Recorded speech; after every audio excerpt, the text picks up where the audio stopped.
മലയിലും പുരളിമലയിലും കുന്നത്തൂർ പാടിയിലും മുത്തപ്പൻ പാർത്ത കഥകൾ ഇന്നാളല്ലേ അച്ഛൻ പറഞ്ഞു തന്നു. ഓമന കുഞ്ഞി നിന്നുള്ളത്തിൽ മുത്തപ്പ ഭക്തിയുണ്ടാകുവാനായി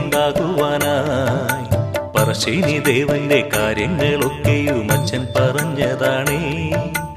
എന്നുമേ മുത്തപ്പ നാമം ജപിക്കുകിൽ നന്മകൾ മാത്രം വരും. നമ്മുടെ സങ്കടമൊക്കെയും മുത്തപ്പൻ സ്വന്തമായി ഏറ്റെടുക്കും.